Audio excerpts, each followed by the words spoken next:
Said, Steve, welcome. Thank you very much. I'm glad to be here today, Bob. A lot of pressure. We brought down the stairs. You and I quickly talked a little politics, which we're going to talk to the people. I did explain to Steve, for those that have seen the show before, and he saw, a little bit of a couple shows, is this is basically a conversation between Steve and I, and we're going to talk a little politics today, and kind of the starting and looking toward November 8th. And I know for you, Steve, this started much longer than just a couple weeks down the road. So let's start out right away. Let's introduce who Steve is to everyone. So you live in New Haven. I do live in New Haven. I live with my family. I've been married for almost 24 years to my wife Judy, who's a 1986 graduate of New Haven High School. My oldest daughter Caitlin, who is a 2010 graduate of New Haven High School, and my youngest daughter Alyssa, who is a junior at Woodland High School. We've got a full house. We've got 2 cats, a dog, 2 kids, and a wife. Life is great over in Woodfield. So, okay, great. And that falls into District 5. Absolutely. Correct. Yes. Okay. And I'm going to ask you some questions, to interrupt you a second. I'm going to ask you some questions because I think I'm probably even worse than a lot of our viewers. They tend to know a lot more than I do, so I tend to bring it down to the level, which is true, is I don't know much about what's going on. That's why we have the show. So District 5, where you live, consists of what area? District 5 is a wonderfully diverse area that is adjacent to the eastern boundary of Fort Wayne. Basically to the south, it's Paulding Road. In that area down there, it's bounded on the west by Adams Center. Once you get to the Moeller area, the Cedarwood Trails Mobile Home Park is in the district. And then it jots back again, includes Sunnymead, some properties along Sheridan Road, back over across 930 to the railroad tracks. And then basically, if you draw a line down Brookwood Drive, which is the road in between Kroger and Walgreens, straight back through to Paulding Road. That's kind of the eastern boundary of the district. Includes great heritage neighborhoods like Sunnymead and Meadowbrook, along with newer neighborhoods like Woodfield, where I live, Castle Rock, and again, a very diverse district. Mm-hmm. And fairly large, it sounds like. Geographically, it's very large, and also for a lot of people, it's the main gateway to New Haven. Professionally, I'm a realtor, and I have introduced a lot of folks to New Haven because I think New Haven is just a fabulous city, great place to live, and I'm proud to be a New Haven resident. And one of the things that I ask clients quite often is, what's your impression of New Haven? Well, most people that are not from New Haven, their impression of New Haven is from the Cloverleaf to the BMV, because we have a very efficient BMV, right, and we get a lot of people from Fort Wayne that come to the BMV out here. Now, if you were making solely your impression upon that drive, you probably haven't seen the best of New Haven. We've got a wonderful revitalized downtown. Broadway is just absolutely fabulous, and one of the things that we're probably going to talk about is Halloween night. What a great time on Broadway, right, with all the kids and families. And there's lots of great things going on in the 5th District, including the Maple Crest extension, which will be happening here in the next year. Right. In fact, it's kind of interesting. If you travel down Landon, it looks like it's pretty well done coming this way, but as I go up towards it, you can see there's some work to be done there. But boy, they're coming along pretty nice. Right, they're at the corner of Lake and Maple Crest. They've got the slab in there. Looks like it's ready to go. It's a very exciting time, and lots of excellent growth potential for the west side of New Haven with that coming in. In fact, I have in my business, I have some clients that are actually in the Georgetown area, and it goes both ways because they're very excited also about what they can offer to the New Haven area, as well as what they believe the Georgetown area, by coming to New Haven, what New Haven has to offer. So it's a long overdue win-win, I think, getting that extension. Should have been done years ago, but glad that it's being done now. It's being done. Well, backing up even further than that, and you know much more of this, New Haven's 5 districts, is that correct? Correct. There's 5 districts and then 2 at large. And 2 at large. So there's actually 7 people on city council. Correct. And then the mayor, is he part of the city council, or I know he attends a lot of the meetings I go to? The mayor presides over the meeting. Okay. But is not part of the council. He's not part of the voting council, so Correct. When you see 5-2 or 7-0 or whatever, that's all 7 of those members doing the voting. Correct. And then I did notice, and maybe someone, again, real intelligent, figured this out, this particular vote on November 8th, we're voting for the 1, the 3, and the 5. Well, I think that's odd, isn't it? That would be odd, literally, yes. Yeah. So it looked like to me, again, if you live in District 1, 3, or 5, this November 8th is going to be a time for you. Now, there's no at-large, or are there at-large running this time? Do you know? Well, actually, they're not contested, okay. So the outcome has already been decided. But please, if you live anywhere in New Haven, please exercise your right and your duty Absolutely. to vote. Absolutely. It's important to get out there, and even for the uncontested candidates, to show your support for them. And in District 5, where you're going to be representing, hopefully, for you, where do I live in that district? Where do I normally vote? Sure. There's two different precincts, polling places in the 5th District. The first one is American Legion Post 330 over by the Kroger Shopping Center.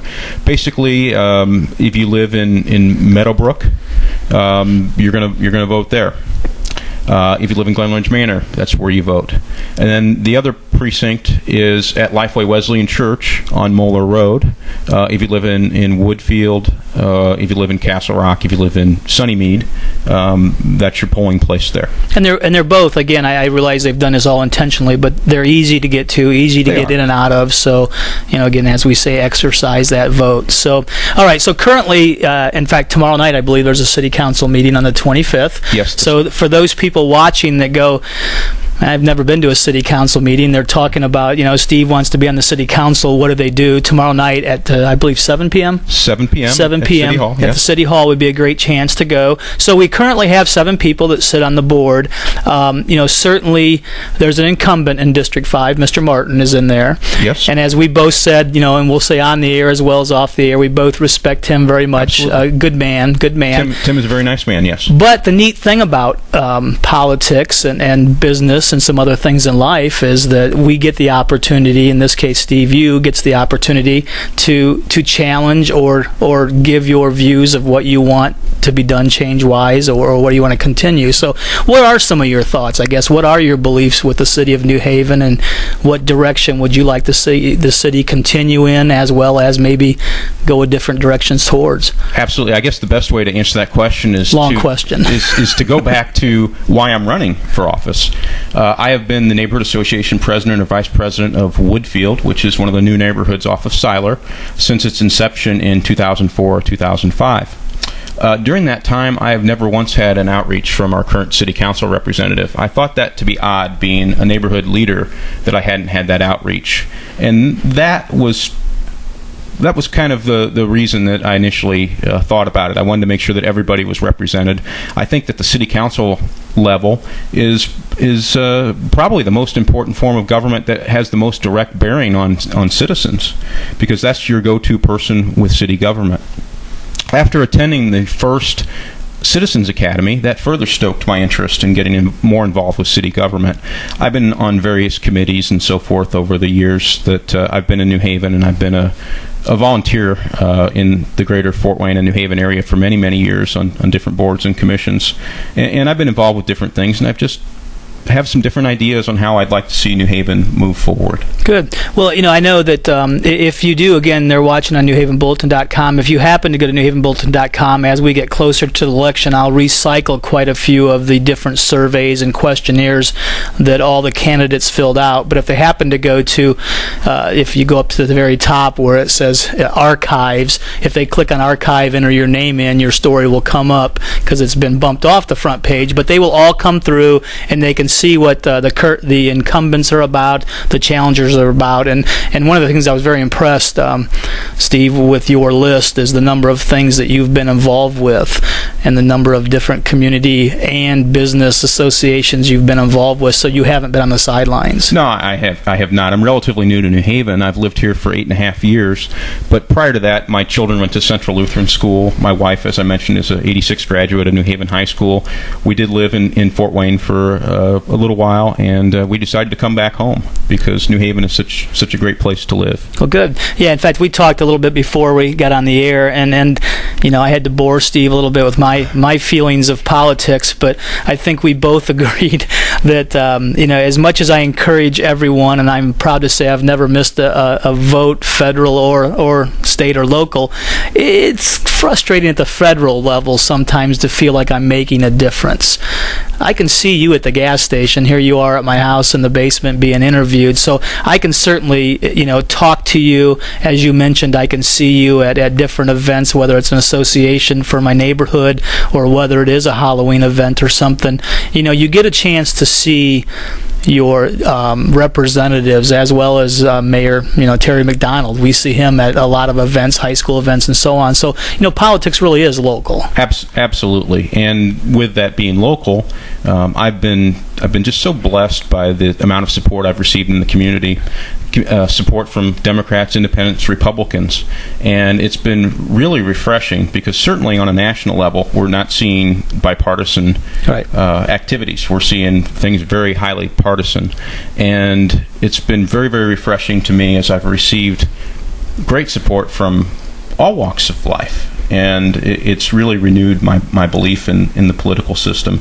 And I also do believe that there really is no more important level of government for your everyday living than your city government, your mayor and your city council, to make sure that things are safe in your community, to make sure that adequate services are there, to make sure that we're not overly taxed, that we can afford to live in the community, and most importantly, that the city has the infrastructure in place to grow. Right. Well, and it's kind of, sometimes it causes a bit of a chuckle, but I mean, even things, the debate recently about, fire barrel burnings and mopeds, seems to be very, very small level of politics, but that all goes into what makes up local government. Absolutely. And, with the burn barrel situation, with the burn ordinance, I think that truly is a quality of life thing. And it's also a health issue. It's a safety and health issue. People with asthma, different breathing problems and things like that. There's no need to burn leaves. We have great leaf pickup.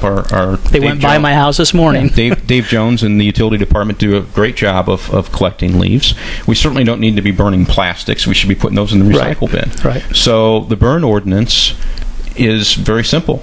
You can burn wood that hasn't been painted. You can have a campfire. You just need to make sure that you're burning the proper things. So I think those things are extremely important. Right. And again, at a local level, that gives the viewers the opportunity to vote for people that have the beliefs that they have on those different topics and so on. When you look at the city of New Haven, you said you've been here about 8 years. When you look at the city of New Haven, what sparks your interest the most, or what do you like best? Like you said, when people just come in maybe down Highway 930, they don't really see the entire city of New Haven. Do you enjoy quite a few things as far as downtown area? And Absolutely. Broadway, the downtown revitalization is fabulous. There's just a great city. Our neighborhoods like Highland Terrace and those neighborhoods have been around. The new jury pool just is a fabulous thing, and things like that are really important too from an economic development standpoint, in my opinion, because I can't imagine telling a resident or a business or anybody that's thinking about New Haven to invest in New Haven if we're not willing to invest in New Haven ourselves. I think that's critical, and I think Jury Pool is a great example of how we were able to work together and have a wonderful facility. And being a realtor, I get around all of Northeast Indiana. I don't work just in New Haven or Fort Wayne. That by far is the best public pool in all of Northeast Indiana. Yeah, fabulous. Well, I also, one of the roles I get to play is I'm on the Chamber Board, Chamber of Commerce, and last week, and I know as a realtor you can speak to this, last week we had a regional director come in and he talked about the placement of companies, and I'm talking serious, the Hondas, the Fiats, the big companies of the world, as much as the smaller ones are all important. They were talking about the placement of those and what a city and an area needs to look like. And it was interesting because he had listed 5 things that were very important, and number 1 was Century 21 education. So education was number 1, the ability to have workers to do the job. But down on number 5, and all 5 being very, very important, was quality of life. Absolutely. And again, it goes back, if we're not willing to invest in our own community, be it jury pool, be it water, be it sewer, we're not going to be able to entice businesses to invest in our community. To me, it just seems pretty simple. I believe there's a lot of complex issues, and there's not generally simple answers. Right. But in this case, I think it's pretty simple. If we're not willing to invest in our own community, we really can't expect anybody else to invest in it. And you and I talked again a little bit off the air, and we'll just touch on this subject just real shortly of education. That I liked what you had said about an open dialogue with East Allen County Schools. I mean, we're both here, New Haven's here and East Allen County Schools here, and I think we both agree. You have a daughter at Woodland. East Allen County Schools, good. Absolutely. But you spoke to the dialogue and what you believe that direction should look like. Absolutely. We need to continue talking. I think that civil conversation is very important. I think that we can respect that we have different views and coming from different places, but work together for a common goal. And the common goal should be the kids' education. We need to look at education as an investment, not an expense. We need to get back to looking at it strictly in terms of an investment in our future. And that's what it needs to be. Yeah, I agree. And so as you go through this whole process, you're now, I guess we're 2 weeks away. About 2 weeks tomorrow. 2 weeks tomorrow. 15 days as of when 15 days away. Yes. What do you do the very last minute here? I mean, you've laid a lot of groundwork. You have a lot of people representing you. In fact, let me jump just answer a question on that.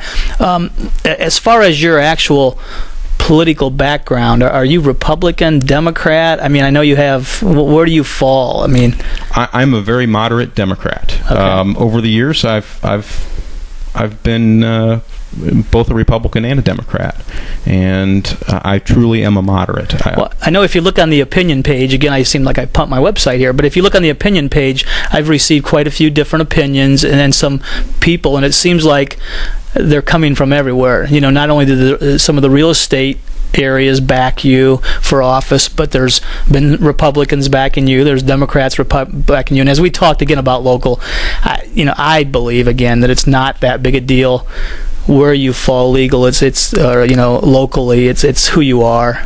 Well, I believe so. I think that we're, as Doug Geller likes to say, we're not Republicans, we're not Democrats, we're New Havenites. Right. And we want to have the best people in position for New Haven, whether that person is a Republican or a Democrat. If I had a crystal ball here, I mean, where do you see New Haven in 2020, which isn't all that far off? No, it'll be here before you know it. But when we were 18, we didn't think it would. I remember a quick story. I was the first freshman at Woodland to get my letter jacket, and it said 1975 on it. And I literally got harassed by the juniors and seniors that 1975 would never get here. It would never arrive. Well, it kind of came and went. Here it is. I can remember being 10, 12 years old and thinking about how old I would be in the year 2000. Yes. Here it is, 2011, and 2020 will be here before you know it. I see a New Haven that's continued to grow through smart growth. I see that we've been able to capitalize on the Maple Crest extension, had added more rooftops to the community. Now, we need rooftops that are both business and residential. We have a lot of lots in neighborhoods where water and sewer amenities are already there, ready to tap into. So those are ready to go.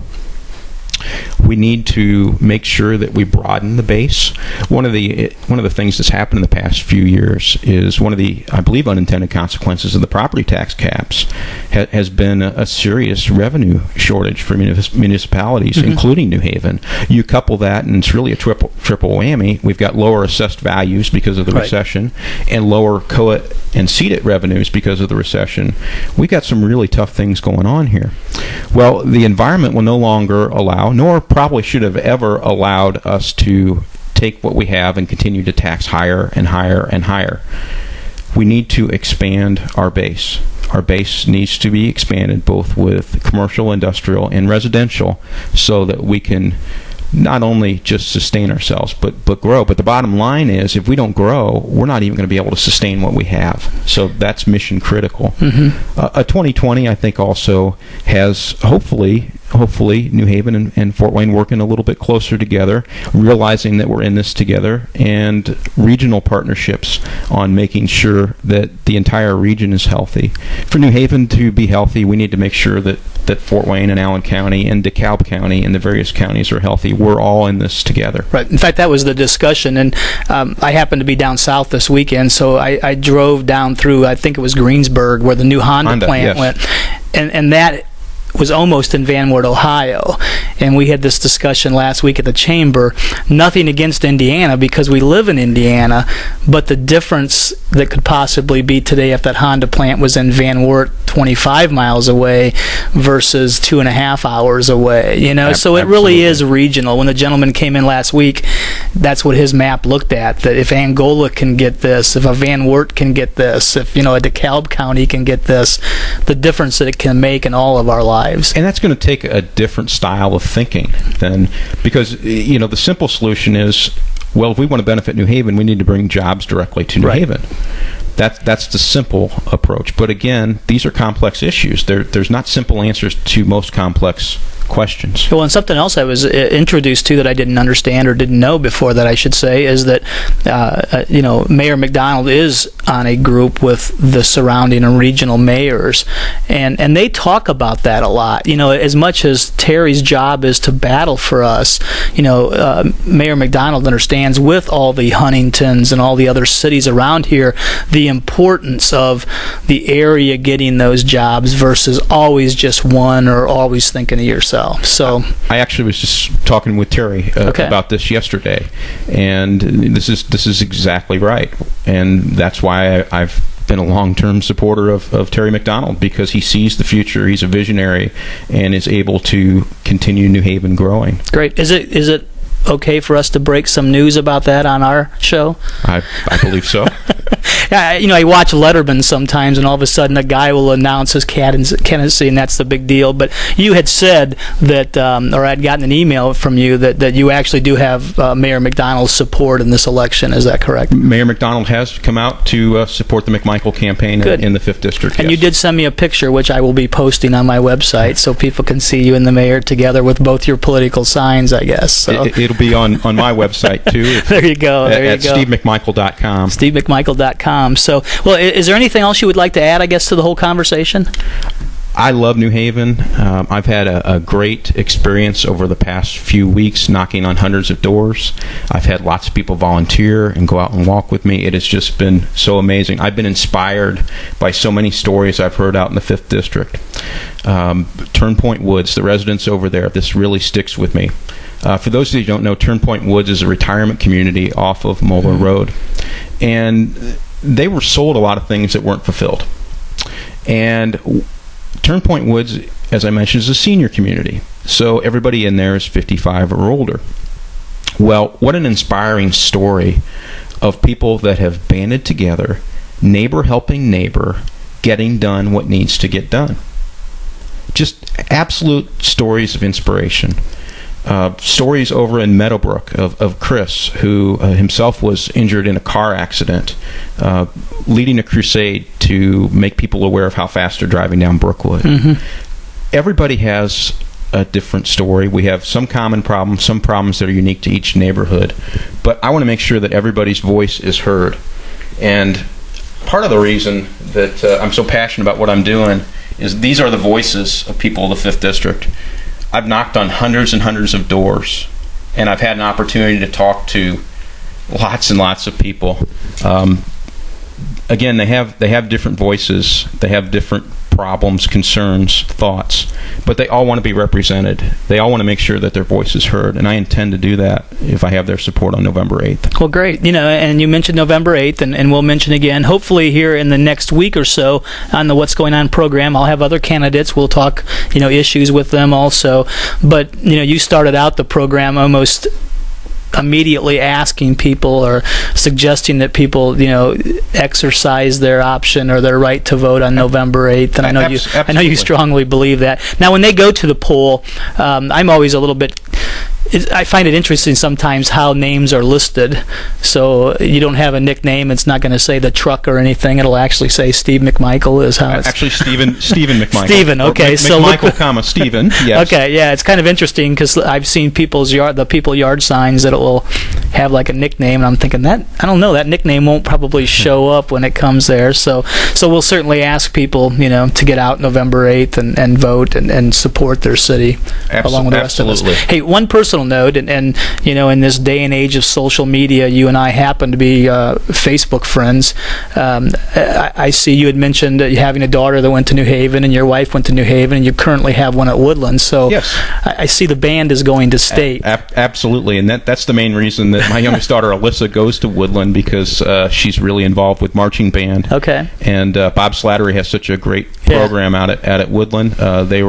They competed in Franklin this past Saturday, did a wonderful performance at semi-state, and they're off to Lucas Oil Field this Saturday morning for state championship. And I actually watched that on a YouTube link that you had put up, so I'm sure if someone just goes to YouTube and would type in... I went to Woodland High School, so we'll plug them a little bit. There you go. I'm sure if you type in Woodland Band or Woodland High School, Indiana Band or something, it would show the link. I'm guessing you'll be able to you'll be able to find it. So that's exciting. I know whenever the kids... I know this past weekend, Brenda Diaz, one of the cross-country runners at New Haven, had the opportunity. She was the only student that participated in the semi-state cross-country meet at IPFW by qualifying through all the different levels. So that stuff like that's exciting for the kids and exciting for the parents, quite frankly. It's exciting for the community, not just for the Woodburn and Harlan areas, but should be for all of East Allen.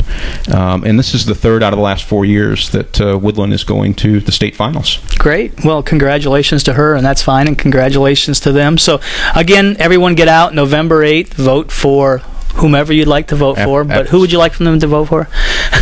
Well, I would like to have earned the vote from the voters in the 5th District, but if it's not me that you choose to vote for, please do exercise your right to vote. It's really the foundation of democracy to make sure that we all get out and have our voice heard. Well, fantastic. And on behalf of the New Haven Bulletin, like I said, you can watch today's show if you didn't get a chance to watch it live.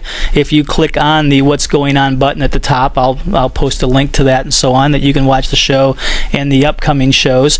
Also, thank you to Vince's Restaurant. We appreciate their support and helping us bring you programs like today. So any of the programs that happen to be done on What's Going On, whether it's one of the coaches or one of the political people running for office, you can always watch that show. So on behalf of New Haven Bulletin, I'm Bob Nelson. Steve, I appreciate you coming. And by the way, I will end with this. I always appreciate people that get involved. I like to be involved, but sometimes you only have so much time, and when someone's out there and win, lose, or draw, when they're throwing their hat out there and they're working and they're moving the hill, it's really, really important to all of us. So I appreciate your service, and thank you very much. Thank you. And thank you for watching What's Going On.